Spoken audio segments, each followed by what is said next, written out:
Men sizlerden koyduğunuzda birinciden televizordan gördüm, ikinciden Facebook'tan gördüm, üçüncüden bizden dostumuz Kılıçbayev Altınbek degen biz 10 yıl nары жактыр жагында партиялаш болуп жүрөбүз. Бул киши айтты, Жеңиш аке, ошол как раз мурдагы менчиктештирилип кеткен мамлекеттин мүлктөрүн элге кайтып кайтаруу жөнүндө мыйзам долбоорун жазып атыптырсыз. Ошол мыйзамга аябай мына биздин Визавод дал келет. Ошо эл менен барып жолугуп келбейсизби? Элдин көйгөйүн угуп келбейсизби деп монда кат жазып 200 адам кол коюп мынакей кат менен кайрылышкан экен. Урматтуу жерлештер, мен келдим. 1991 жылы мурдагы президент Акаев мезгилинде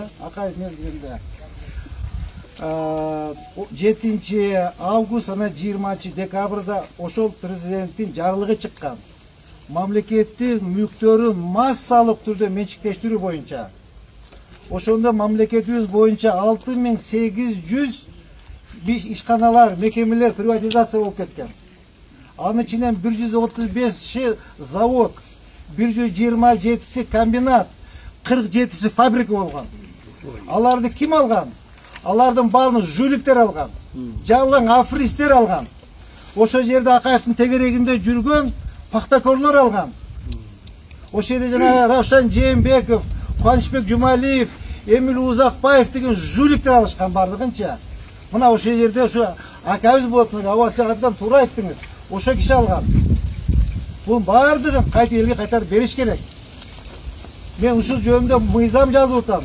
Мыйзамдын долбоору мына 1 айдан бери калкууда турат.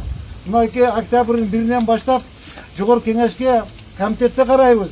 Жогорку Кеңештин жыйынында карайбыз. Эмне үчүн мамлекеттин мүлкү, эмне үчүн элдин мүлкү жеке менчикке өтүп кеткен.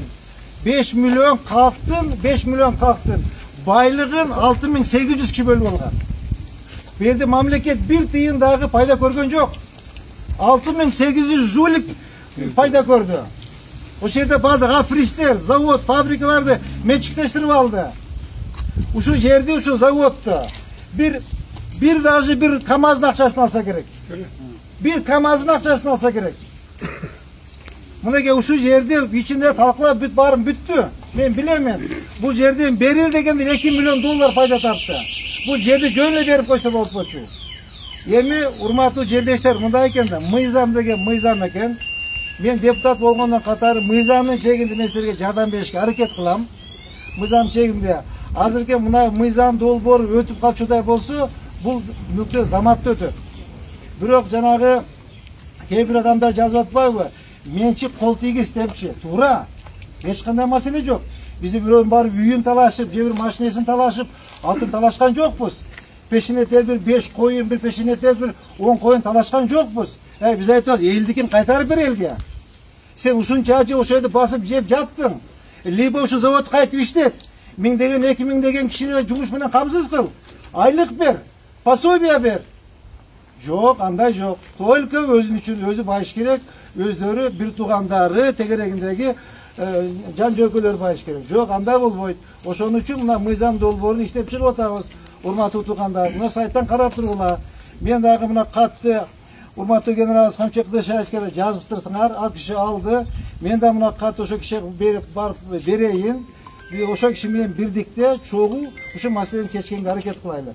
Бирок силердин мынагы эмеге чыгып, нараазычылыкка чыгып, туура эмес иш болду, элдин мүлкүн тартып алып койду дегендерге мен кошулам. Бул абдан туура.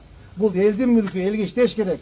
Авам абдан туура айтып кетти. Бул жерде эгер колунан келсе, канекей мектеп курсак, канекей үй курсак, кана садик курсак, кана даже бир 10 сотик Алтынбек ажы мага айтты, ошол жерден бир 10 сотик жер ажыратып бербей койду, мечит курайлы десекчи, депчи. А бу жерде 11 гектар жер бар. А эмне үчүн бир эле Эмил Узакбаев байыш керек? Жок, болбойт.